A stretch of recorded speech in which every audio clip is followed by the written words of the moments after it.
Listen, it's important to show respect to past their prime MMA fighters that have done a lot for the sport. But the MMA community and the UFC need to chill with the glorification of retirement fights. Because almost every time we've seen the UFC promote a fight under the guise of it being a retirement fight, the older, washed up fighter is almost always coming off of a massive loss streak. And to make matters worse, they're usually fighting a young, up-and-coming contender who's trying to make a name for themselves, who knows that if they scrape by to a lackluster decision win, they might get cut. And this usually ends in brutal fashion. Yay, we're gonna celebrate your career, and we're gonna put you up against this young guy that knows that if he doesn't beat you, he's probably gonna get cut. And so he's gonna do everything in his power to knock you the fuck out in front of your hometown, in front of your friends and family. And you're gonna be there laid out on the canvas with everyone screeching in horror just because it was your beautiful retirement fight. You know, instead of giving a guy flowers when he goes in on his last day of work and throwing a big party for him, a big pizza party, getting some food and drinks, you know, giving him a pat on the back and talking about the good old days, you're getting knocked out in front of the whole world and your family. So I'm going to talk about why I believe retirement fights are not the way to pay homage to older fighters that have done a lot for the sport. The most recent example of this was Mauricio Shogun Rua, who got knocked out this past weekend at the age of 41 years old. He fought Ihor Potieria, a 26-year-old beast who's 19-3, who was actually bouncing off of a knockout loss. So already, this guy is trying to come back with a vengeance. You know, he already has a bad taste in his mouth by getting finished in his first fight in the UFC.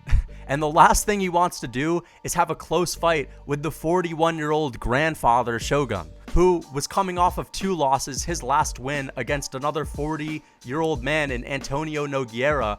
And I mean, if you have a close decision with him, the UFC's not going to like that. You're the guy that could barely scrape by 41-year-old Shogun on his retirement fight, and you just lost your UFC debut. You know what? We're going to cut you because you weren't able to make a name for yourself, and you won't be remembered.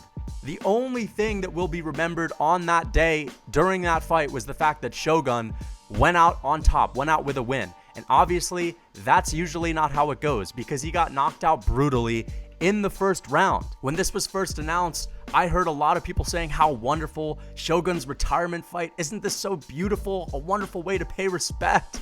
I mean, listen, I understand giving some guy who's coming in on his last day of work some flowers and a big party, buying him a round of drinks after work, but basically setting a guy up to get brutally knocked out in front of his home country, his family, and his friends is not my idea of a way to pay that guy respect. Instead, at least at the bare minimum, put him up against an older legend, you know? Fuck. Put him in a grappling match. I don't care, man. I understand that sometimes it's fine to let a guy fight, and you can't stop some of these guys from competing. At the end of the day, it's their prerogative, it's their decision, and it's not a good one. But you can't force someone not to fight. I'm just saying I don't like how the UFC glorifies it, how they make it seem like they're doing something really special and warm for this older fighter. We're just gonna coddle him. It's his last fight. You know, relax. No expectations. This is old man Shogun.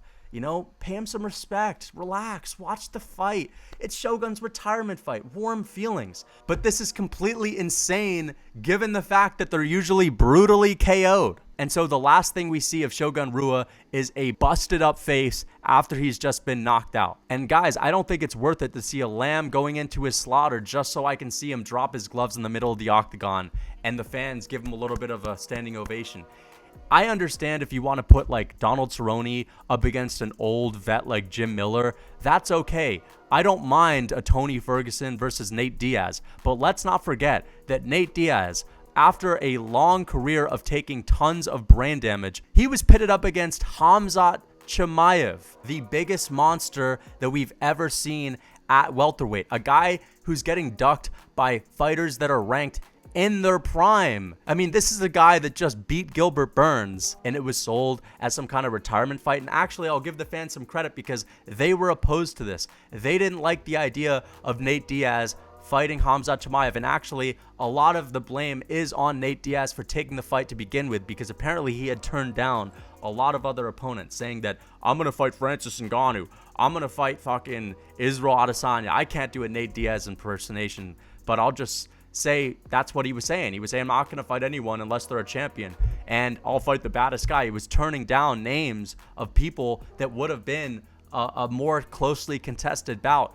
Instead, he chose Khamzat. But nonetheless, the UFC actually making that fight and trying to sell it as if Nate Diaz is like some killer that has a chance is insane. And so the fans should see that. The fans should understand that, listen, this older fighter is going into the octagon to take on this young, up-and-coming killer. Yeah, he's lost his first UFC fight. Well, he can't be that dangerous. He's coming in there with an absolute vengeance and a chip on his shoulder. He's trying to keep his job.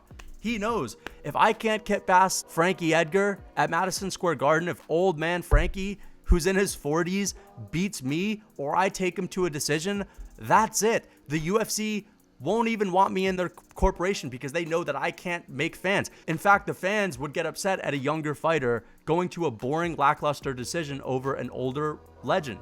Why? Because look at Jose Aldo's last fight against Merab. Merab held him up against the fence, tried to take him down, and the fans were enraged. They were upset at the fact that Jose Aldo's last fight was boring, right? Because he didn't win, he wasn't going to win, and he wasn't doing anything offensively to Merab. And although Merab was just doing what was needed to win the fight, everyone hated on him for putting on a boring performance. If Merab Dvalishvili was an unranked fighter who only had a couple fights in the UFC, I promise you guys that no one would ever care about his name again. And I know that people don't like Merab in general, but he's still relevant. I mean, hell, he just got a fight booked against Petr Yan. But if he wasn't ranked and that happened to Jose Aldo, I bet the UFC might cut him. The UFC might say, screw this guy, the fans don't like him, he just put on a shit performance, and we promoted this fight as something that would be at least noteworthy and something that we could talk about after, but the only thing we remember are the fans booing and everyone being upset at the fact that it was boring. I mean, guys, it's like a lose-lose situation. Unless you get a big finish in emphatic fashion over these older retired fighters, you're basically losing your job, right? That's everything you've worked for out the window. You have to go in there and try to finish them. I mean, let's look at Frankie Edgar. That's a perfect example of a retirement fight that ended in tragic fashion. Frankie Edgar, at the age of 41, fought Chris Gutierrez at Madison Square Garden in his home state of New York. Now, this was promoted as being Frankie's retirement fight. He's going to fight in front of his hometown fans, his family members. I believe that this was one of the first fights that his kids were actually in attendance for. And going into this, he had lost 4 out of his last 5. 3 of them being brutal knockout losses. The one decision in which he lost was to Max Holloway, who at the time was a dominant featherweight champion. The knockout losses to the Korean Zombie, Corey Sandhagen's famous flying knee knockout, and Chito Vera's front kick KO at Madison Square Garden the previous year. So we have the 41-year-old Frankie Edgar, who's gotten knocked out in 3 out of his last 5 fights, lost 4 of them, and he's fighting a 31-year-old Chris Gutierrez. Chris Gutierrez winning 6 out of his last 7 fights, and you're putting him in there to fight the 41-year-old man, Frankie Edgar. Frankie Edgar, ladies and gentlemen. Frankie, didn't want to go out like that. Frankie Edgar, ladies and gentlemen. Let's go, Frankie. Yeah, get knocked out, Frankie. That's a lamb being led to his slaughter. It's irresponsible. It's not a good way to pay Frankie Edgar respect. There's nothing respectful about pitting an old man who can hardly defend himself against ranked fighters anymore against a beast like Chris Gutierrez, who's 6 out of 7 in his last 7 fights. I mean, that's insane to me. The only reason why they're doing that is to make Chris Gutierrez, a guy that's not really promotable, a name. You're trying to make a name for him. You're trying to make him a relevant fighter. That's the guy that just knocked out Frankie Edgar with a flying knee KO in the first round. That guy's going to be a problem. I never heard anyone bat an eye about Chris Gutierrez until that. Now, even Joe Rogan's talking about Chris Gutierrez and how he's a badass. Joe Rogan and Sean O'Malley were speaking about it on the podcast. It was sad to watch Frankie Edgar get knocked out this weekend. It was sad. But God damn, Chris Gutierrez is good. Yeah, slick. God damn, he's slick. Yeah. Now people are talking about it. That's how the UFC works. They are smart. They are savvy when it comes to their business. And it is unethical. It just is. But even today, we have people talking about Tony Ferguson coming back for a retirement fight against Conor McGregor. I mean, I've said it multiple times. We're not talking about the Tony Ferguson that even fought Beneil Dariush and Charles Oliveira after his beating that he took from Justin Gaethje. We're talking about the Tony Ferguson that has just gotten chinned by Michael Chandler, had a bit of a scrap with Nate Diaz. This is a bodiless shell of Mr. Krabs' version of Tony Ferguson, a guy who isn't even the same person anymore. I mean, he's completely different. And I don't like that people are talking about how great it's going to be when Tony comes back for his retirement fight. Put him up against Dan Hooker. Put him up against Conor McGregor. I've even gone on record to say that Conor McGregor isn't the same guy. He's a shell of his former self too. But still, Tony has taken some unprecedented damage, and he's also done some unprecedented things. I mean, have you guys read the crime reports? Have you guys heard and listened to the calls that his wife made to the police department when he was trying to throw holy water on him, claiming that there were demons in the house and he was going crazy? I mean, Tony Ferguson is a wild man. He is the last guy I want to see go into the octagon to take more brain damage with, because he's going to have to deal with that damage for the rest of his life. And even though he might want to fight and no one can stop him, I mean, let's be honest, guys. I think that the UFC could put their foot down and say, fuck that. I don't want to see him fight. We're not going to be the ones to promote it, but I won't put it beyond the UFC to put Tony Ferguson up against a guy with some knockout power like Conor McGregor. Tony's the one guy who I know Conor could beat that I really don't want to see fight again, just because I feel that it would almost be evil to have Tony Ferguson in the UFC octagon taking on anyone who has any kind of finishing power. The first responsibility should go to the promotions for allowing some of these fights to happen.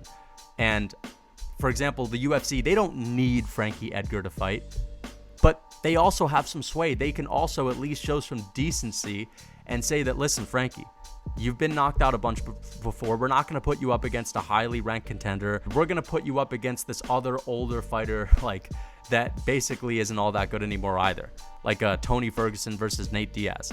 That's understandable, like a Donald Cerrone and Jim Miller. If you're going to take these older fighters and you want them to fight for one last time and you're selling it under the guise of it being a retirement fight, at least make it an even fight. Don't just make it about having a younger guy that's on a big win streak, that's kind of under the radar and trying to make a name for themselves, knocking out this older guy, and now that's the way that people know him.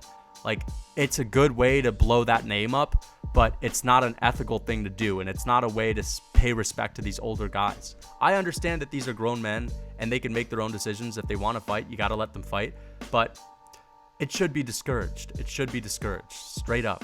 And before I end this video, I want to ask you guys if you're competing in any combat sport. Are you doing wrestling? Are you doing MMA? Because I want to ask, are you guys struggling with your weight cuts? A lot of fighters and wrestlers make the mistake of going on extreme crash diets leading up to their weigh-in day, so that by the time they've weighed in, it's basically impossible for them to replenish their energy. I'm a coach, I'm a fitness coach. I will give any MMA fighter or wrestler a good deal, a good price on a custom-made diet from scratch. You can communicate with me through the process. So if you guys are interested in it, if you're competing in MMA or wrestling and you're looking for a good diet for your weight cut, click the link in my bio for one-on-one coaching. Until next time.